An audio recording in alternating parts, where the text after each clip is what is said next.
Bismillahirrahmanirrahim. Assalamualaikum warahmatullahi wabarakatuh. Baik, untuk pertemuan ketiga kita kali ini di struktur aljabar, kita akan membahas tentang definisi dan contoh grup. Oke, ini motivasinya. Nah, kalau misalnya kita lihat pada himpunan bilangan bulat Z, dalam Z itu kita tentu saja ada bilangan positif, kemudian ada bilangan 0, dan ada bilangan negatif. Nah, misalkan nanti di dalam himpunan ini kita operasikan elemen-elemen yang ada. Maka ada beberapa operasi dan sifat yang berlaku di dalamnya. Yang pertama yaitu dia akan berlaku jika A dan B-nya anggota Z, maka A tambah B-nya juga ada di Z. Artinya ini sifat tertutup. Ketika kita mengoperasikan keduanya, hasil operasinya juga tetap berada di Z. Kemudian yang kedua, dia akan berlaku sifat asosiatif. Dan yang ketiga, dia terdapat 0, sehingga ketika 0 itu kita operasikan dengan suatu bilangan lainnya, maka dia akan tidak merubah bilangan lainnya. 0 ini nanti kita sebut dengan identitas. Kemudian juga ada bilangan kebalikan, di mana satu bilangan dioperasikan dengan suatu bilangan tertentu menghasilkan identitas. Nah, ketika nanti kita membicarakan seluruh bilangan bulat beserta elemen bilangan bulat dengan operasinya dan juga ditambah dengan sifat-sifat yang berlaku padanya, nanti kita akan membentuk suatu struktur aljabar baru yang kita sebut dengan grup. Oke, ini definisi lengkap dari grup itu sendiri. Yang pertama, suatu grup G bintang adalah himpunan tak kosong G dengan operasi binar bintang yang didefinisikan pada G dan memenuhi aksioma berikut. Nah, jadi sebelum dia memenuhi aksioma ini, keempat aksioma ini, yang paling penting itu adalah si himpunan itu, jadi dia ada himpunannya tidak boleh kosong. Kemudian ada operasi binar yang berlaku padanya. Jadi harus operasi binar. Nah, ketika nanti dia sudah memenuhi kedua hal tersebut, baru nanti kita lihat hukumnya apa. Yang pertama, hukum tertutup. Ini sebenarnya untuk melengkapi operasi binar yang di atas. Seandainya saja sudah dikatakan operasi binar pada operasi yang berlaku pada G tersebut, maka sebenarnya sifat pertama ini tidak perlu dibuktikan. Kemudian yang kedua adalah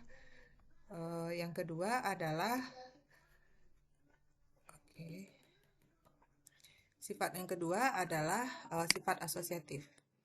Nah, hukum asosiatif ini juga hukum yang sebenarnya sudah sering kita gunakan di dalam operasi berikutnya.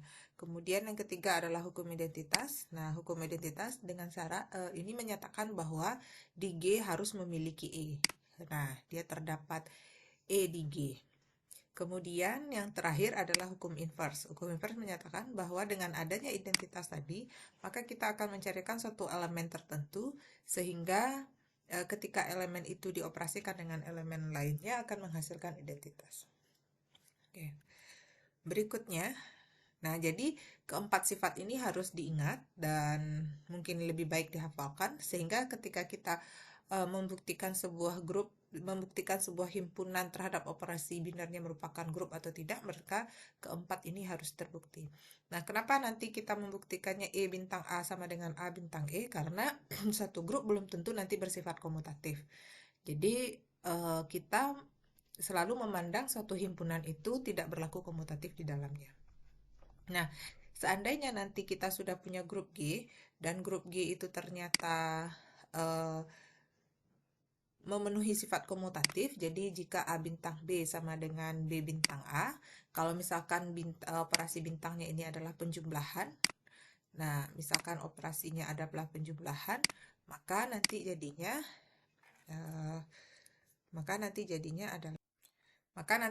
jika dia operasinya penjumlahan, maka kita akan menentukan A tambah B itu akan sama dengan B tambah A untuk setiap A dan B-nya ada di G.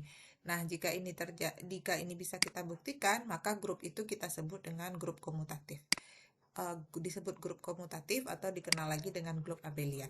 Nah, sekali lagi untuk grup komutatif, dia harus berlaku dulu sifat grup, baru di dalamnya ditambahkan dengan sifat komutatif, maka dia akan menjadi grup komutatif.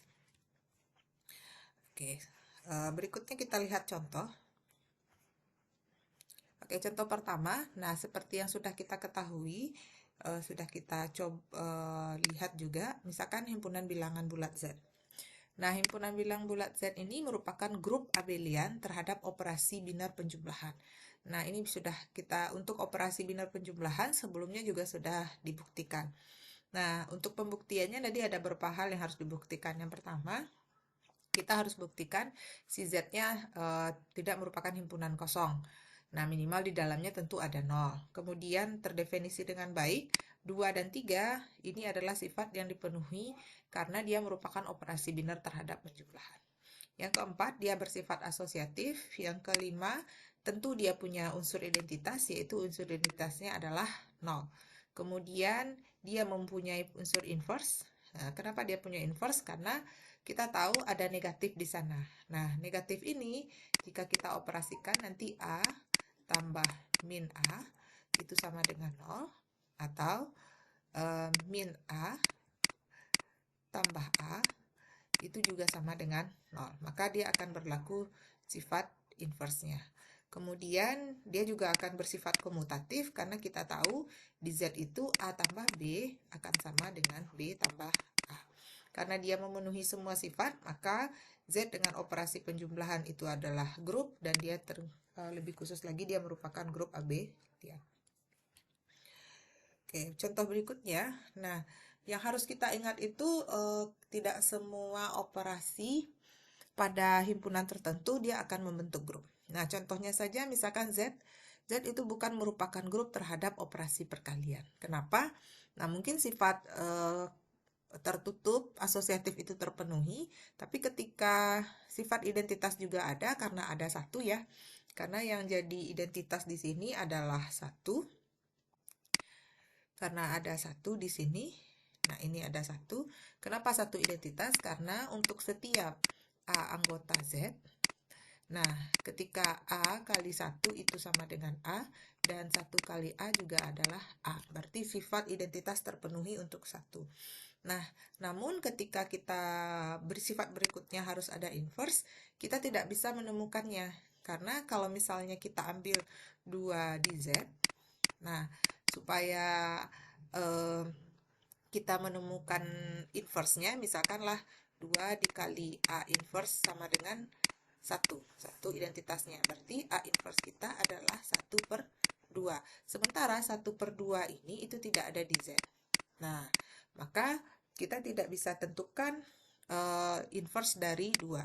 Sementara syaratnya adalah setiap anggota di Z itu harus memiliki inverse terhadap perkalian, sehingga dia bisa disebut sebagai grup terhadap perkalian. Maka karena dia tidak punya inverse, kita simpulkan bahwa Z bukan grup terhadap perkalian. Oke, contoh berikutnya. Nah, ini adalah contoh yang kita berikan untuk himpunan berhingga.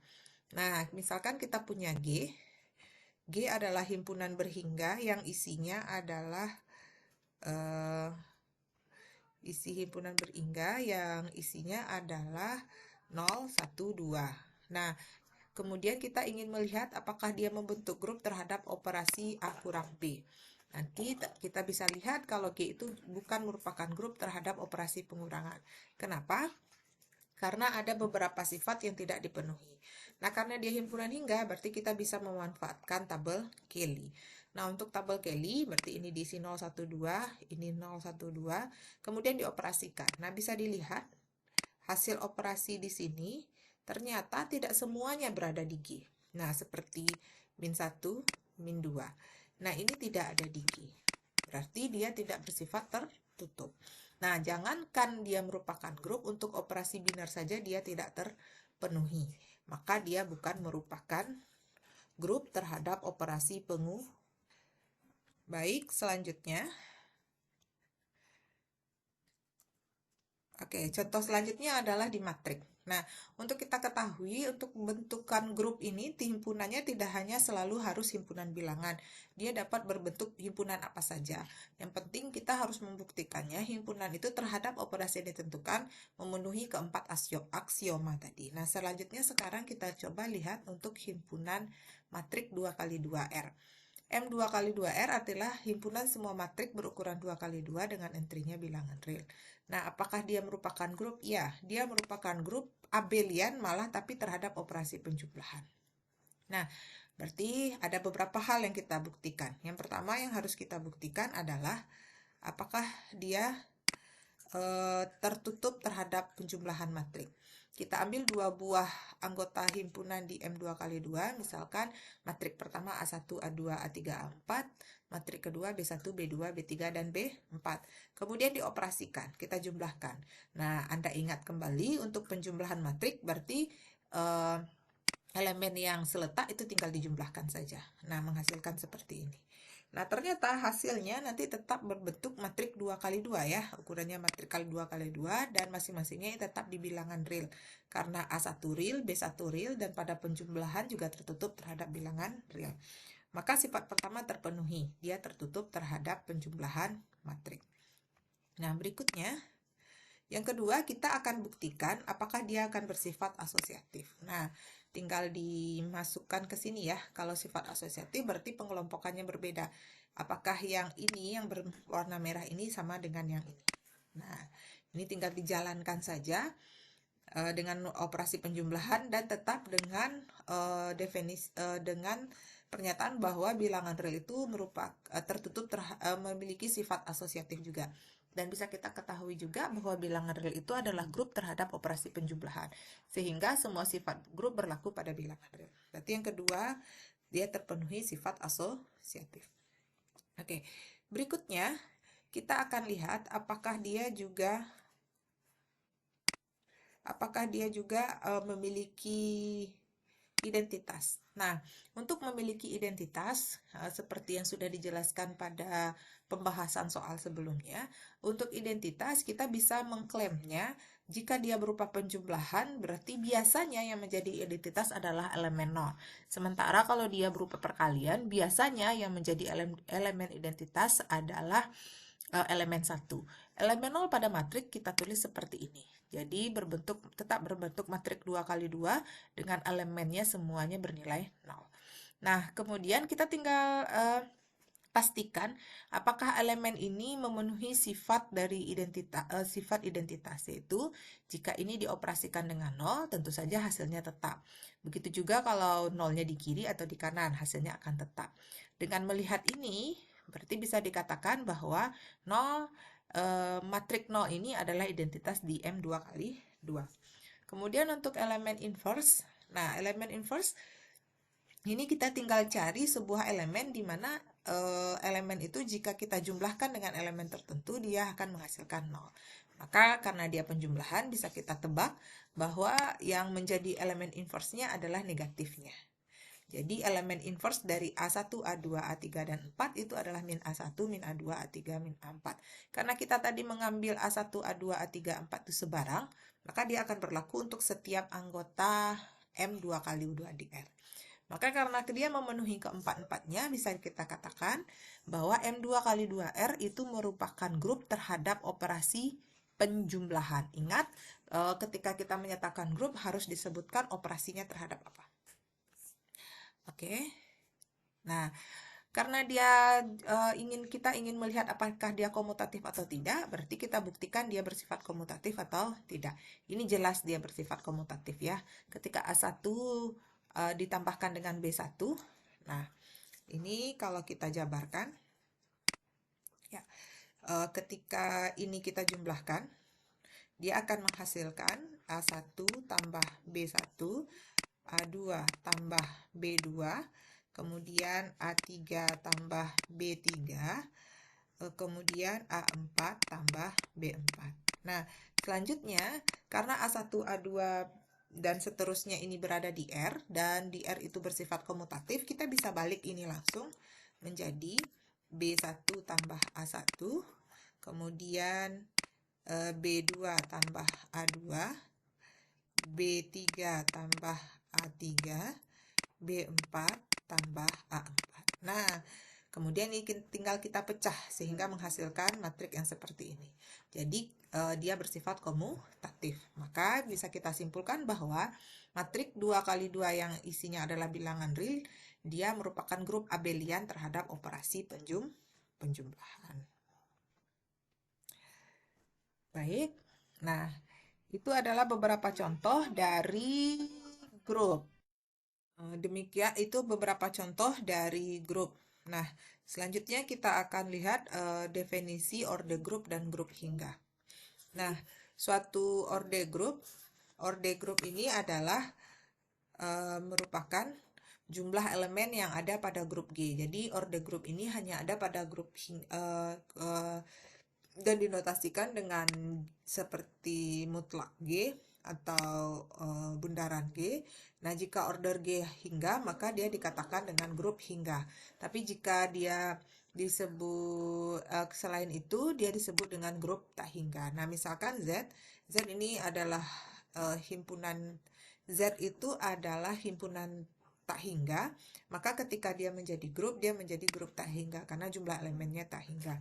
Nah, jika nanti kita bertemu dengan sebuah grup yang elemennya hingga, misalkanlah himpunan B yang isinya adalah 0 dan 1, himpunan ini akan membentuk grup terhadap operasi penjumlahan, maka disebut dengan grup hingga. Dan kita bisa nyatakan kalau order B atau bundaran B itu adalah 2, karena jumlah anggotanya ada 2. Oke. Berikutnya, nah ada beberapa sifat grup yang selalu ada pada grup. Yang pertama yaitu kita misalkan G adalah grup terhadap operasi bintang, maka pertama elemen identitas selalu tunggal. Jadi kalau ada grup itu memiliki elemen lebih dari 1, berarti itu bukan identitas di grup. Kemudian inverse untuk setiap A di G itu selalu tunggal. Setiap anggota G itu hanya punya satu inverse untuk masing-masingnya. Kemudian A inverse jika diinverskan lagi sama dengan A untuk setiap A di G. Kemudian yang kedua, operasi A bintang B diinverskan itu akan sama dengan B inverse bintang A inverse untuk setiap A dan B. Kemudian yang kelima, A bintang B sama dengan A bintang C, maka B sama dengan C. Kemudian jika B bintang A sama dengan C bintang A, maka B sama dengan C. Sebenarnya sifat yang kelima, bagian pertama dan kedua ini mirip, hanya saja bagian yang dihilangkan atau dikanselasi itu berbeda. Kenapa harus dibedakan? Karena itu tadi, karena setiap grup itu belum tentu grup komutatif atau grup abelian. Jadi belum tentu A bintang B sama dengan B bintang A. Karena ini merupakan teorema, maka kita akan membuktikannya. Nah, untuk yang pertama kita akan tunjukkan bahwa identitas itu selalu tunggal, ya. Nah, untuk membuktikan sebuah ketunggalan, berarti kita misalkan kita memiliki dua buah identitas. Misalkanlah kita punya identitas E dan E inverse, E aksen. Nah, kita akan buktikan kalau ternyata E sama dengan E aksen. Kalau E sama dengan E aksen, berarti dia tunggal. Nah, tapi kalau tidak, berarti sifat identitas itu merupakan tunggal, itu tidak terpenuhi. Nah, kita lihat karena E dan E aksen itu ada di G, maka dia dua-duanya ada di G, dan G itu adalah grup, maka sifat grup akan terpenuhi oleh E dan E aksen. Berarti E bintang E aksen itu akan sama E aksen bintang E. Nah, di sini kita misalkan yang menjadi identitas adalah E aksen. Jadi ketika E kita operasikan dengan E aksen, maka hasilnya adalah E. Dan yang kedua, kita misalkan sekarang yang menjadi identitasnya adalah E. Maka E aksen bintang E itu menjadi E aksen. Nah, kita akan buktikan E sama dengan E aksen. Berarti E akan sama dengan dari persamaan yang pertama. E itu sama dengan E bintang E aksen. E sama dengan E bintang E aksen. Dari persamaan kedua kita lihat bahwa E bintang E aksen sama dengan E aksen. Jadi bisa dilihat bahwa E sama dengan E aksen. Maka identitas itu bersifat tunggal. Kemudian yang kedua, kita akan tunjukkan bahwa elemen inverse itu juga tunggal. Dengan cara yang sama dengan bukti pertama tadi, jadi kita ambil A anggota G sebarang, maka A ini akan mempunyai inverse. Misalkan kita punya dua inverse, yaitu A aksen dan A double aksen. Nah, kita akan tunjukkan A aksen sama dengan A double aksen. Nah, perhatikan bahwa A bintang A aksen sama dengan A aksen bintang A itu sama dengan E. Ini dari sifat grup. Begitu juga dengan A bintang A double aksen sama dengan A double aksen bintang A sama dengan E. Ini juga dari sifat grup. Kita akan tunjukkan A aksen sama dengan A double aksen. Berarti A aksen itu akan sama dengan A aksen kali, atau ini harusnya ada operasinya ya, bintang E. Nah, E tadi bisa kita tuliskan menjadi E tadi bisa kita tulis sebagai A aksen A bintang A aksen, A bintang A aksen. Nah, kita berlaku sifat asosiatif di dalamnya, berarti A aksen A kali dengan A aksen. Nah, A aksen A itu adalah E, berarti E bintang A aksen double aksen sama dengan A double aksen. Jadi bisa dilihat dari persamaan yang ini, kita ketemu A aksen sama dengan A double aksen. Artinya elemen inverse itu bersifat tunggal. Nah, yang berikutnya kita akan tunjukkan A inverse. Jika diinverskan lagi maka sama dengan A. Nah, misalkan kita ambil A-nya di G ya. Ambil A anggota G sebarang, maka dia akan punya A inverse A pangkat min 1 sebagai inverse dari A. Maka A kali A pangkat min 1 sama dengan A pangkat min 1 kali A sama dengan E. Nah, ini adalah sifat dari inverse. Karena A itu ada di G dan G itu adalah grup. Artinya, A adalah inverse dari A pangkat min 1. Ya, karena A kali A pangkat min 1 menghasilkan E, maka mereka akan saling inverse. Inverse dari A adalah A pangkat min 1, sementara inverse dari A pangkat min 1 adalah A. Nah, dengan dikatakannya inverse dari A pangkat min 1 dari adalah A, berarti bisa kita tulis A pangkat min 1 inverse-nya adalah A. Untuk setiap A ada di G. Bukti keempat, nah kita akan menunjukkan A bintang pangkat min 1 sama dengan B pangkat min 1 bintang A pangkat min 1. Nah, ini akan sama saja menunjukkan yang di atas sama dengan menunjukkan yang di bawah ini. Jadi kalau kedua ruasnya kita kalikan dengan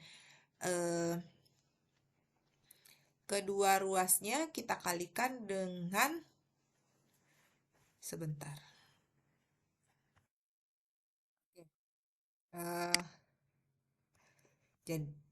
Maaf. Nah, jadi untuk menunjukkan A bintang B1 ini, untuk menunjukkan A bintang B1 sama dengan B pangkat min 1 bintang A pangkat min 1 itu sama halnya dengan menunjukkan ini. Nah, kenapa? Ini sama dengan ketika kita punya A bintang pangkat min 1 sama dengan B pangkat min 1 bintang A pangkat min 1. Nah, kedua ruas kita kalikan dari kiri dengan A bintang B. Berarti A bintang B kita kali dengan A bintang B pangkat min 1 sama dengan A bintang B kali dengan B pangkat min 1 bintang A pangkat min 1. Ini dia akan menghasilkan elemen identitas akan sama dengan A bintang B kali B pangkat min 1 bintang A pangkat min 1. Nah, yang ini ya. Nah, berarti kita akan buktikan yang ini saja.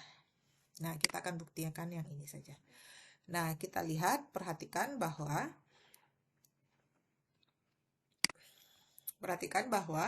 A bintang B kali di B pangkat min 1 bintang A pangkat min 1. Nah, ketika dioperasikan ini sebenarnya ada tanda bintang juga di tengah operasinya. Tertinggal sepertinya. Nah, ini ada bintang di sini. Ya, jadi A bintang B pangkat ini bintang ya. B pangkat min 1 bintang A pangkat min 1. Nah, di dalamnya karena masing-masingnya ada di G, berarti sifat asosiatifnya terpenuhi. Maka pengelompokannya kita ganti menjadi ini dengan sifat asosiatif. Kemudian B bintang B inverse itu adalah E. Kemudian A kali bintang E adalah A. Berarti nanti dikalikan A bintang A inverse. Dengan sifat inverse dia menghasilkan E. Jadi kita tahu bahwa A bintang B bintang B pangkat min 1 bintang A pangkat min 1 sama dengan E. Artinya ini terpenuhi. Oke. Berikutnya, bukti yang terakhir, bukti kanselasi. Nah, kita misalkan kita punya A bintang B sama dengan B bintang C. Akan ditunjukkan sifat kanselasi kiri yaitu B sama dengan C. Berarti kita yang akan ditunjukkan dari sini. Kita bergerak dari B, kenapa bisa sama dengan C? Perhatikan bahwa B sama dengan kita dari sifat identitas, berarti B bisa kita tulis sebagai E bintang B. Sementara E bisa kita tulis sebagai A pangkat min 1 bintang A. Dengan sifat asosiatifnya, maka A bintang A pangkat min 1 bintang dikali A bintang B. Kemudian kita tahu dari yang diketahui A bintang B itu sama dengan A bintang C. Berarti A bintang B ini kita ganti dengan A bintang C. Nah, kemudian dengan sifat asosiatif, A pangkat min 1 bintang A itu adalah E, dan dibintangkan dengan C, maka hasilnya adalah C. Nah, ini sifat kanselasi kiri. Untuk kanselasi kanan dapat Anda lakukan dengan cara yang sama. Itu adalah bukti teorema dari sifat-sifat grup yang kita miliki. Kemudian ada satu definisi lagi, yaitu definisi semigrup. Semigrup adalah himpunan tak kosong G dengan operasi binar bintang disebut semigrup jika bersifat tertutup dan asosiatif. Jadi setiap grup adalah semigrup tapi tidak berlaku sebaliknya. Jadi kalau tadi kita punya 4 aksioma untuk membuktikan grup, ada tertutup, asosiatif, memiliki inverse dan memiliki identitas, maka jika dia hanya bersifat tertutup dan asosiatif, sementara dua sifat lagi yaitu memiliki identitas dan inverse tidak terpenuhi, maka himpunan itu kita sebut sebagai semigrup terhadap operasinya. Contohnya adalah N dengan operasi penjumlahan adalah semigrup, tapi bukan sebuah grup. Kenapa? Karena tidak ada identitas di N. Nah, ya, itu bisa ditunjukkan. Oke. Itu penjelasan kita untuk grup dan beserta contohnya serta sifat-sifat dari grup. Berikut ini adalah tugas pertemuan ketiga, silahkan nanti dikerjakan dan jawabannya nanti seperti biasa diupload di e-kampus kita, di e-kampus dengan akun masing-masing. Demikian saja. Assalamualaikum warahmatullahi wabarakatuh.